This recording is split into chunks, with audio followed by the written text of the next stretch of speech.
एक अक्षत आखा चावल जो कि बिल्कुल टूटा-फूटा ना हो और एक बेलपत्र अपनी कामना को कहकर जो भगवान भोलेनाथ के शिवलिंग पर भगवान भोलेनाथ का बहुत ही प्यारा सा नाम चंद्रमौली नाम से चढ़ाएगा और एक लोटा जल समर्पित कर देगा, तो श्री शिवाय नमस्तुभ्यम हर हर महादेव। तो गुरुजी ने अपनी कथा में बताया है कि जो बड़े प्यार और श्रद्धा के साथ उस जल को समर्पित कर देगा और अपनी कामना कह देगा, मन ही मन भगवान से प्रार्थना करेगा भगवान भोलेनाथ से, और जो हमने जल चढ़ाया है थोड़ा-सा जल उसमें लेकर अपने हाथ में अपने दोनों नेत्र पर लगा दें और जब तक अगली पूर्णिमा आएगी तब तक आपकी मनोकामना पूरी हो चुकी होगी, ऐसा गुरुदेव जी ने अपनी हाल ही की कथा में बताया है। तो हर पूर्णिमा को जो है हमें जो है व्रत ज़रूर करना चाहिए, क्योंकि अपनी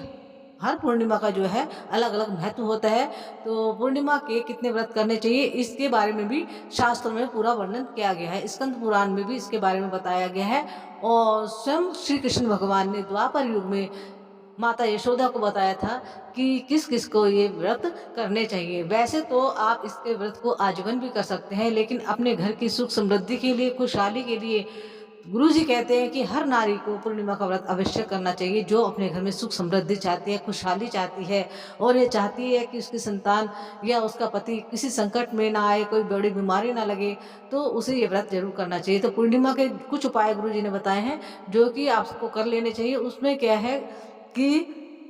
पूर्णिमा का जो व्रत रखता है उसे भगवान के भोग के लिए, और जो व्रत रखता है वो भी, और जो व्रत नहीं रखता है तो ये उपाय तो वो भी कर सकते हैं। तो पूर्णिमा के दिन भगवान का जो भोग लगाएं तो उसमें दूध की खीर, दूध से बनी चावल की खीर या कोई भी दूध से बना पदार्थ मीठा, तो उससे भगवान का भोग लगाएं और उस भोग को रात्रि में जो है चंद्रमा की रोशनी में ढक कर रख दें। और अगले दिन अगर आपके घर में कोई व्यक्ति बहुत ज़्यादा नशा करता है, किसी भी तरह का नशा करता है, शराब पीता है, तो वो भोग उसे देना शुरू कर दें। ऐसा 2-3 बार ही करोगे और आपकी मनोकामना जो है पूरी होकर रहेगी, ऐसा गुरुदेव जी ने बताया है कि ऐसे अचूक उपाय हैं, इसको आप करके देखिए, बहुत ज़्यादा लाभ होगा। चाहे नशा किसी भी तरह का करता हो, शराब का, गांजे का या किसी भी तरह का कोई नशा करता हो, तो उसका नशा अवश्य ही से छूट जाता है। 2-3 बार पूर्णिमा करके देखिए, तो इससे आपका जो घर में जो भी इस समस्या से ग्रस्त है, वो इस तरह की समस्या से बिल्कुल बाहर निकल जाएँगे। और एक उपाय पूर्णिमा के दिन अगर आप ये कर लेंगे तो आपकी हर मनोकामना पूरी होगी, क्योंकि पूर्णिमा के दिन आप जो भी उपाय करेंगे काफ़ी अचूक होते हैं, चमत्कारी होते हैं, क्योंकि भगवान चंद्रदेव की इसमें पूजा होती है, जो भगवान साक्षात आपको दर्शन देते हैं। और ये देखिए इस तरह से शाम को 4:30 बजे से 6 बजे के बीच में भगवान शिव जी पर अपनी कामना कहकर जो व्यक्ति शिवलिंग पर एक जल का लोटा और 5 बेलपत्र चढ़ा देगा, उसकी हर मनोकामना अवश्य ही पूरी करते हैं। और भगवान चंद्रमौली के नाम से या भगवान चंद्रकेश्वर नाम से, भगवान चंद्रकेश्वर नाम से अगर आप एक जल का लोटा और 5 जो है बेलपत्र चढ़ा देंगे, तो हर मनोकामना आपकी पूरी होगी। तो पूर्णिमा के विशेष उपाय हैं, इसको ज़रूर कर लेना। और इसी कथा में गुरुजी ने हमें बताया है कि एक बार द्वापर युग में माता यशोदा ने भी श्री कृष्ण भगवान से प्रश्न किया था। जो प्रश्न किया था और किस वक्त किया था, तो ये उस वक्त की बात है जब राधा रानी माँ यशोदा और नंद बाबा को लेकर कुरुक्षेत्र में गहन ग्रहण के वक्त स्नान कराने के लिए गई थी। तब माता यशोदा ने स्नान करने के बाद भगवान श्री कृष्ण से प्रश्न किया था कि हे पुत्र,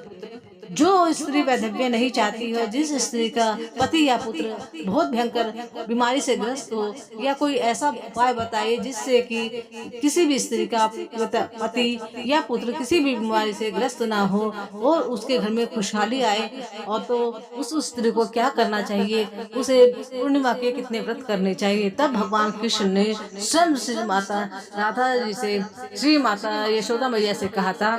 कि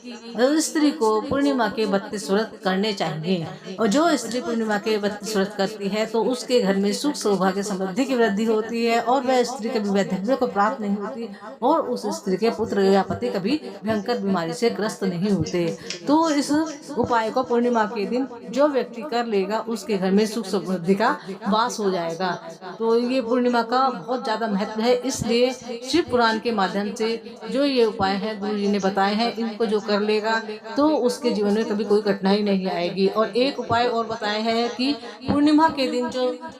शिव पार्वती की पूजा होती है, क्योंकि शिव पूर्णिमा के दिन भगवान विष्णु, भगवान भोलेनाथ और माँ पार्वती की पूजा होती है। तो एक